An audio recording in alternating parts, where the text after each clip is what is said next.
Hey guys, what's going on? It's your boy Senses here, and I'm bringing you probably one of my worst 100 plus gameplays that I've ever gotten. And yeah, you guys do see me using the Type-95 here, and I think this is actually my first gameplay that I've ever posted using the Type-95, but yet this is one of my worst games using the best gun in the game. And in my opinion, after all of the time that I've used the Type-95, I really don't like the gun. I know people say like, oh, it's overpowered, it's too good, you know, but when I've used it, it's just like your typical 3-burst weapon. I don't know, it's just average to me. I personally think that like a Modern Warfare 2 M16 is better than this Type-95 here, and even the G11 from Black Ops is way better than this thing. I mean, yeah, sure, like I was just using red dot and extended mags in this video here, and sure, you could say, oh, if you put rapid fire in it, it would be better, but personally, I have tried rapid fire, and I don't know, the hip spread, no, not the hip spread, but the bullet spread on there, it just sucks, and it's like, I don't know, but, anyways, let me bring you guys the topic that I wanted to discuss today, and that was, just like the previous topic in the last commentary that I was doing. It's about murder and the, the infamous people who've carried out these murders. And today I want to bring to you guys the Chicago Rippers. These guys are a pretty interesting group of people, and for the amount of killings that they did in the short amount of time, yeah, it's pretty interesting, so let me read up about it. Warning, the following scenes have a graphic imagery and scenes that you guys may not want to hear, so if you guys don't want to listen to graphical stuff, then yeah, I'd recommend not listening to the commentary, but if you guys do, then stick around. That one lone killer might abduct, rape, torture, and kill a string of young women is horrifying enough. That 4 men should get together and carry out such crimes as a team almost beggars belief. That, however, is exactly how Robin Getsch, Edward Spritzer, and the Corliss brothers, however you say that, Andrew and Thomas, did. Known as the Chicago Rippers, they were responsible at least 7 and convincingly as many as 18 murders of women, all of them carried out with dreadful savagery and without any apparent motive, beyond the basis of sadistic urges.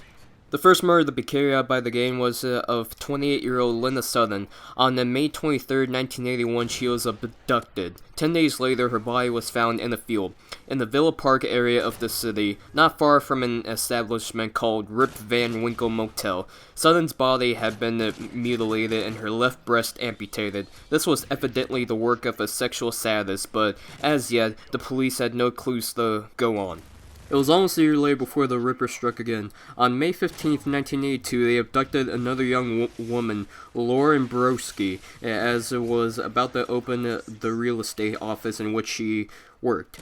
This time, however, it was 5 months before the body was discovered in the cemetery in Villa Park.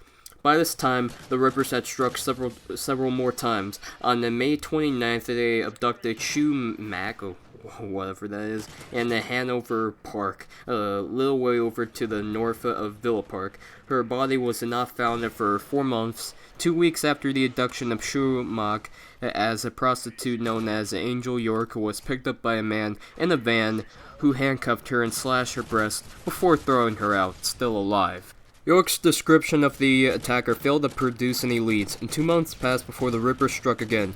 On August 18, 1982, the body of Cassandra Delaware, a prostitute, was discovered by the Chicago River. She had been stabbed and strangled and her left breast amputated. On September 8th, 30-year-old Rose Davis was found in an alley, having suffered almost identical injuries to Delaware. On September 11th, Carly Pappas, whose husband was a pitcher for the Chicago Cubs, vanished, never to be seen again. A month later, the killers committed their last crime, one that was to prove it to be their downfall. Their victim, a prostitute named Beverly Washington, was found by a railway track on December 6th. In addition to other injuries, her left breast had been cut off and her right breast severely slashed. Amazingly, she was still alive and was able to offer a description of her attacker and the van he had used to abduct her. This description led the police to Robert Getsch, a 28-year-old carpenter who bizarrely enough had once worked for pedophile killer John Wayne Gacy. Getsch, as a teenager, had been accused of molesting his sister and had a long-term interest in Satanism. At first, police had to release Getch for lack of evidence, but after investigating further, they discovered the previous year he had rented a room at a motel along with 3 friends. Each of them found adjoining rooms. The hotel manager said that they had held loud parties and appeared to be involved in some kind of cult. Detectives then traced the other men, the Colaboris brothers, however you say that, and Edward Spritzer, a man of subnormal intelligence. Under interrogation, Thomas Kokorlius confessed that he and the others had taken women back to Getch's place, to what Getch called a satanic chapel. There they had raped and tortured them, cutting off their breasts with a wire garrote. He further alleged that they would eat parts of their severed breasts as a kind of sacrament, and that Getch would then masturbate into the breast before putting them in a box. Kokorlius claimed that he once saw 15 breasts in the box. Police arrested the 3 men. Getch was rearrested. They searched Getch's apartment and found the satanic chapel, though not the box of severed breasts. Both of Kokorlius brothers eventually confessed to their crimes, as did Spritzer. Getch, however, continued to protest his innocence. After a drawn-out series of trials, Andrew Kokorlius was convicted of murder and put to death in 1999. Thomas Kokorlius was convicted of murder but only sentenced to life imprisonment as a reward for his initial confession. Edward Spritzer was sentenced to death but had his sentence changed to life imprisonment in 2002. In the absence of hard evidence linking him to the crimes, Robin Getch was only convicted of the rape and attempted murder of Beverly Washington. He was sentenced to 120 years in prison, where he continues to maintain his innocence. Man, when you hear this stuff, it's interesting.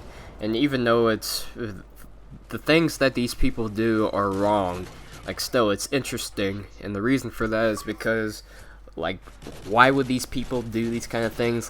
What their motives are, what their purposes are. It's interesting to hear about them.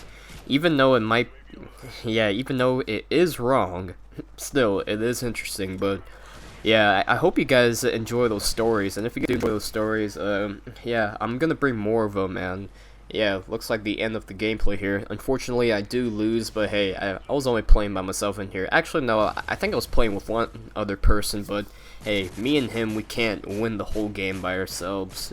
But yeah, I hope you guys did enjoy the gameplay as well, and I'll talk to y'all later. Peace out.